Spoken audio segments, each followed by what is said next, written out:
विभागीय परीक्षा को इतना कठोर भी नहीं बना देना चाहिए कि लगे कि आपको बहाल ही किया जा रहा है। उसका स्तर तो थोड़ा कम होना चाहिए। लेकिन इस सरकार में मैं क्या कहूँ, बिल्कुल शैक्षणिक अराजकता की स्थिति है। अभी तो ऐसे ऐसे फरमान ये लोग निकाल रहे हैं कि जो इसमें उत्तीर्ण नहीं होगा उसको सेवा मुक्त कर दिया जाएगा, जो कि बिल्कुल गलत है। पाठक संघ ने नया आविष्कार कर दिया है।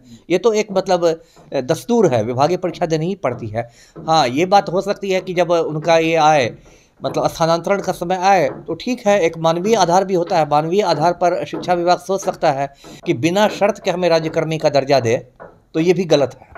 ये रंगदारी वाली बात हो गई। घास गिरने को तो सरकार के मुताबिक यदि सोचा जाए तो सेवा मुक्त हो सकते हैं, लेकिन ऐसा कोर्ट होने नहीं देगा, क्योंकि ये बिल्कुल गलत है। यदि कोई व्यक्ति इतने साल से पढ़ा रहा है, 16 साल से 17 साल से, तो एक विभागीय परीक्षा नहीं देने पर आप उसको बर्खास्त नहीं कर सकते। सरकार ये कर सकती है कि ठीक है, जिन लोगों ने परीक्षा नहीं दी है उन लोग को राज्यकर्मी का दर्जा नहीं मिलेगा, उससे सरकार वंचित कर सकती है। सरकार ये कह सकती है, कोर्ट में भी कह सकती है कि भाई हमने आपको सक्षमता परीक्षा के 5-5 मौके दिए और आपने एडमिट कार्ड ही जला दिया, तो फिर हम कैसे आपको राज्यकर्मी बनाएंगे?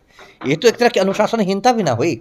नमस्कार, बहुत बहुत स्वागत है आपका लाइव बिहार में। मैं हूं आपके साथ संजीव सिंह। देखिए, सक्षमता परीक्षा के लिए जो नियम और शर्त रखी गई थी उसको लेकर के तमाम जो नियोजित शिक्षक थे वो काफ़ी विरोध कर रहे थे, लेकिन तमाम विरोध के बावजूद आखिरकार सक्षमता की परीक्षा जो है वो कल यानी 26 फरवरी से शुरू हो गई।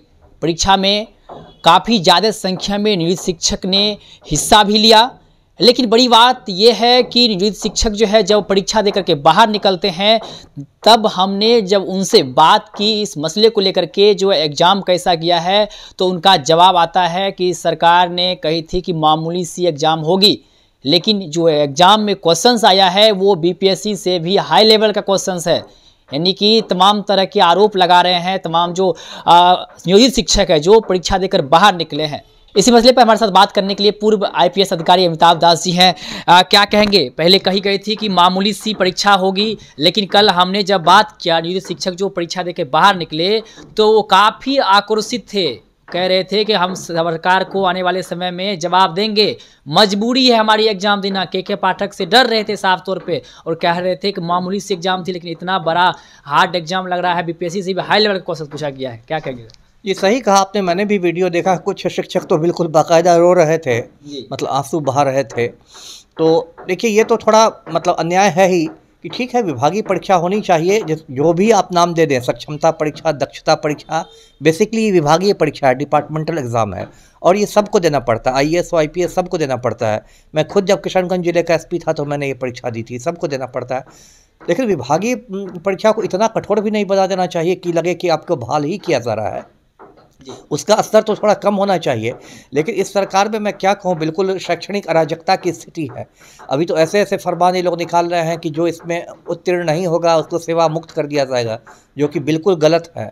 और ये इतना गलत है फैसला है कि आज तक इसको पटना हाई कोर्ट से रद्द किया ही जाएगा। लेकिन शैक्षणिक अराजकता है राज्य में, तो इसमें कुछ भी हो सकता है। जी, नियोजित शिक्षक का कहना था कि हमने पात्रता की परीक्षा दी है, हमने दक्षता की परीक्षा दी है, लेकिन फिर से सक्षमता की परीक्षा हमको देनी पड़ रही है। यानी कि अब जब 10-12 साल सेवा दे दिए हैं तब जाकर के परीक्षा दी हम लोग से ली जा रही है। परीक्षा देने से कुछ ऐसे शिक्षक थे वो घबरा नहीं रहे थे, बोले परीक्षा हम देंगे, कोई दिक्कत नहीं है। लेकिन साथ ही साथ वो मांग कर रहे थे कि ऐच्छिक स्थानांतरण जो है वो हमें मिलनी चाहिए। नहीं, ठीक है। देखिए, एक बार दर्शकों को बता दूं कि स्थानांतरण का क्या मुद्दा है। देखिए, पहले जो नियोजित शिक्षक थे उनकी नियुक्ति स्थानीय निकायों के माध्यम से हुई थी, जैसे पंचायत के माध्यम से या नगर निकायों के माध्यम से। तो ये अपने ज़िले में ही सेवा देते थे, है ना। मान लीजिए कोई मधुबनी का है तो मधुबनी में सेवा देगा, कोई सुपौल का है तो सुपौल में देगा। लेकिन जब एक बार वो राज्यकर्मी बन जाएंगे तो उनको ऊपर तो राज्यकर्मी की सभी शर्तें लागू होंगी, तो उनका फिर स्थानांतरण भी होगा, पूरे बिहार में कहीं भी हो सकता है। तो कुछ तो दिक्कतें होंगी, खास के मुझे लगता है कि महिलाओं को, शिक्षिकाओं को इसमें कुछ ज़्यादा दिक्कत होती है, क्योंकि शिक्षिका ही बोली थी कल, के पाठक पे भी आरोप लगा रही थी कि के पाठक के डर से हम लोग दे रहे हैं, मजबूरी है हम लोग की एग्जाम देना। नहीं, ठीक है, वो उसमें नहीं है। विभागीय परीक्षा देखिए सबको मैंने बता दिया, इसमें कोई पाठक सर या कोई ऐसा नहीं कि पाठक सर ने नया आविष्कार कर दिया है। ये तो एक मतलब दस्तूर है, विभागीय परीक्षा देनी ही पड़ती है। हाँ, ये बात हो सकती है कि जब उनका ये आए, मतलब स्थानांतरण का समय आए, तो ठीक है, एक मानवीय आधार भी होता है। मानवीय आधार पर शिक्षा विभाग सोच सकता है कि एक तो ये नियम है सरकार में कि यदि पति पत्नी एक ही सेवा में रहे तो कोशिश की जाती है कि उनका एक ही मतलब जगह पदस्थापन का। मान लीजिए हस्बैंड शिक्षक है, पत्नी शिक्षिका है, तो सरकार जनरली करेगी कि उन दोनों का भले एक स्कूल में हो सकता है संभव नहीं हो तो एक जिले में कर देगी।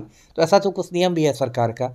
और यदि कोई शिक्षिका ऐसे है तो उसका वह सहानुभूति के आधार पर मतलब उससे आप ऑप्शन मांग सकते हैं कि वो किस जिले में प्रेफर करेगी। हो सकता है आप वो गृह जिला से निकाल रहे हैं तो गृह जिला से किसी सटे हुए जिला में वो प्रेफर करेगी, तो वो तो देखा जा सकता है। जी, बिहार में तकरीबन 3.5 लाख से ऊपर नियोजित शिक्षक हैं, लेकिन फॉर्म जो भरे हैं और एडमिट कार्ड डाउनलोड किए हैं 2.25 लाख के आसपास ही किए हैं। तो बाकी के जो बच गए हैं, जो फॉर्म या तो भरे ही नहीं या फॉर्म भरे तो एडमिट कार्ड डाउनलोड किया, एग्ज़ाम नहीं दे रहे हैं, तो उनका आखिर क्या होगा प्रोसेस? देखिए, मैं इस पर यही कह रहा हूँ कि दोनों पक्ष जो इस मामले में है, सरकार का एक पक्ष और शिक्षकों का एक पक्ष है, दोनों ने मतलब एक तरह से कहिए कि जिद पकड़ ली है, जबकि जिद से काम नहीं होता। आपको एक बीच का रास्ता ढूंढना पड़ेगा। मैं शुरू से कहता आया हूँ कि यदि शिक्षक लोग ये कह रहे हैं या शिक्षक संघ ये कह रहा है कि बिना शर्त के हमें राज्यकर्मी का दर्जा दे, तो ये भी गलत है। ये रंगदारी वाली बात हो गई। ये तो वही बात हुई कि कल वही मास्टर साहब अपने स्कूल जाएंगे तो छोटा बच्चा उनसे बोलेगा कि सर हम तीसरे क्लास में पढ़ते हैं, हम चौथे क्लास से बिना परीक्षा दिए जाएंगे, बिना शर्त जाएंगे, तो मास्टर साहब को सुन के कैसा लगेगा? तो ये तो गलत है। सभी शिक्षकों को या शिक्षिकाओं को तो इसका फॉर्म भरना ही चाहिए था, देना ही चाहिए था। और ये लोग शिक्षकों के दिमाग में ये बात आ गई या शिक्षक संघ के दिमाग में ये बात आ गई है कि अभी चुनावी मौसम है ना, 10-15 दिन बाद चुनाव का ऐलान होगा, तो चुनावी मौसम में सरकार थोड़ा दबाव में आ जाती है, क्योंकि शिक्षक एक वोट बैंक भी है। तो इन लोग को लगता है कि हम लोग दबाव दे के अपनी मांग मनवा लेंगे, लेकिन मुझे लगता है कि ये जायज़ नहीं होगा। जी, शिक्षक संघ के जो नेता हैं वो अभी भी झुकने को तैयार नहीं है। 2 दिन पहले उन्होंने 48 घंटे का जो है अल्टीमेटम सरकार को दिया था और एडमिट कार्ड भी जला दिए थे और साफ तौर पे परीक्षा का बहिष्कार कर रहे थे। बहुत सारे ऐसे हैं अब ये भी बोल रहे हैं कि हम लोग परीक्षा नहीं देंगे। तो क्या उन लोग पे क्या गाज गिर सकती है? देखिए, गाज गिरने को तो सरकार के मुताबिक यदि सोचा जाए तो सेवा मुक्त हो सकते हैं, लेकिन ऐसा कोर्ट होने नहीं देगा, क्योंकि ये बिल्कुल गलत है। यदि कोई व्यक्ति इतने साल से पढ़ा रहा है, 16 साल से 17 साल से, तो एक विभागीय परीक्षा नहीं देने पर आप उसको बर्खास्त नहीं कर सकते। यदि सरकार सेवा मुक्त करती भी है तो कोर्ट सरकार के आदेश को रद्द कर देगी।